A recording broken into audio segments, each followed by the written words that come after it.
So ayun guys, dumating na nga pala yung aking tent na in-order sa Shopee.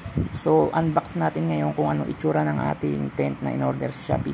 So kuha tayo ng gunting at i-unbox na natin to. So ayan guys, makikita nyo yung parcel na in-order ko sa Shopee. Ito po ay tent 3x3 meter. So ayan, bubuksan na natin yung ating order. Ayan, kung makita nyo guys, may bubble wrap para safe na safe yung ating tent. So, buksan na natin. Tingnan natin kung okay ba yung Shopee order na natin 10 kasama ng ating paparentahan. So, guys, kaya bumili ng tent para parentahan. Ayan. Kasamang upuan, saka video okay. Para set na siya sa ating video okay for rent. So, buksan natin kung anong itsura ng in-order na natin sa Shopee. Ayan, kung makikita nyo guys, pinubuksan natin. Sana okay yung item ito at sana tumagal. So ayan. Ayan yung kulay blue na yan. Ayan yung pinakabubong niya, lona niya. So ayan, malaki yan guys. Makita nyo lona na makapal yung tela na mukha namang tatagal siya. At ito yung bakal niya dyan sa loob ng box. Ayan yung niya, mga paa niya. Ayan, kung makikita nyo guys, ayan yung pinaka paa ng ating tent. So hindi naman siya masyado ganun kabigat, sakto-sakto lang, kayang-kaya nyo buhatin. Ayan guys, makita nyo, ayan yung ating tent na in order sa Shopee. So ayan guys, kung makikita nyo, okay naman siya, walang damage. Mamaya ay tingnan natin kung ano itsura nito. So hindi pa natin na-assemble yung ating tent. So buhatin nga natin kung kaya natin buhatin. So hindi naman gaano kabigat, siguro mga 15 kilos to 20 kilos yung bigat niya. Kayang kaya guys. So chinecheck ko lang dyan kung may damage ba yung ating tent at mga deformed ba sa kanyang mga steel bar.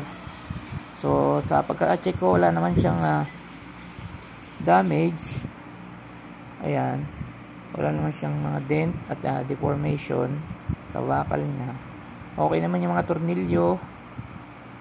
Ayan, kung makikita nyo, okay naman siya, goods na goods. So hintay lang natin ma-assemble.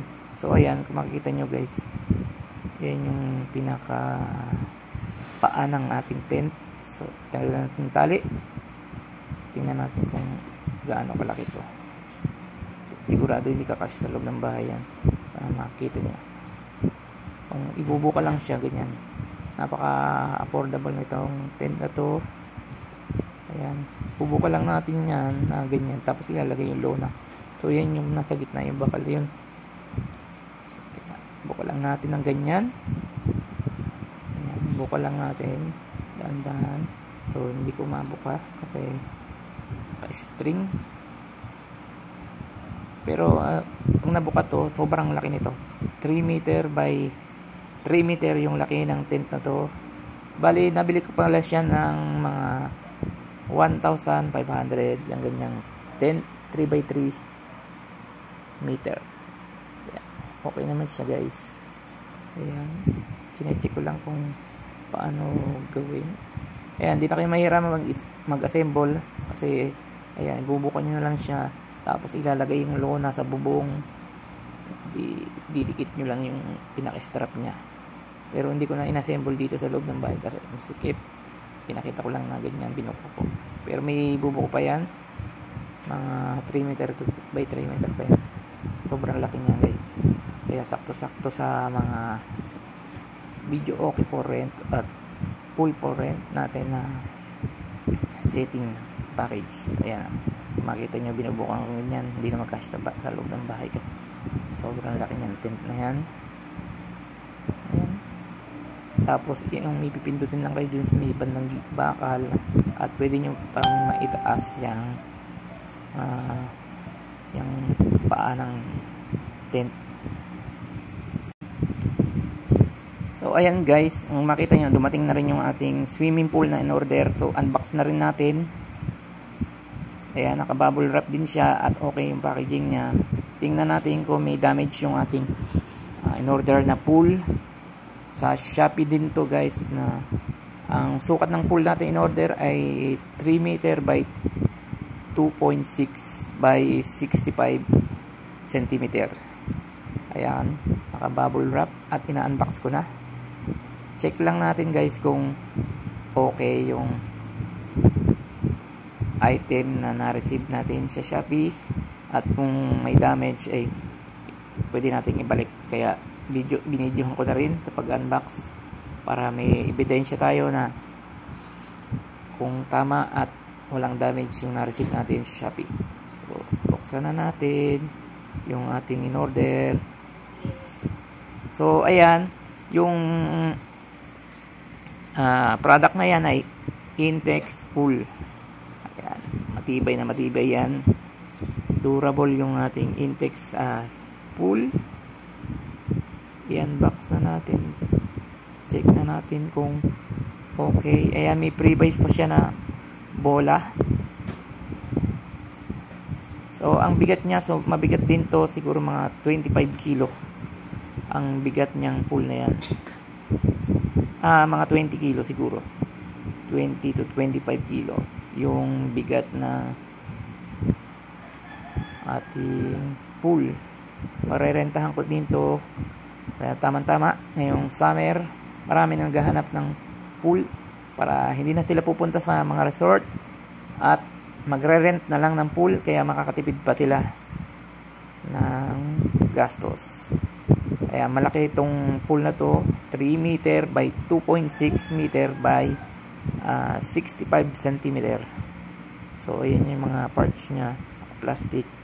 Chinecheck ko lang kung kompleto ang parts, kasi pag kulang ng parts hindi mo ma-assemble yan. Kahit isang parts na magkulang dyan, hindi natin ma-assemble. Kaya mas maganda na i-check natin yung item na binili natin para pag may nag-rent, tama, yan yung mga bakal na isusuot mo doon sa pinakal swimming pool natin. Ayan, okay naman siya, naka-plastic, walang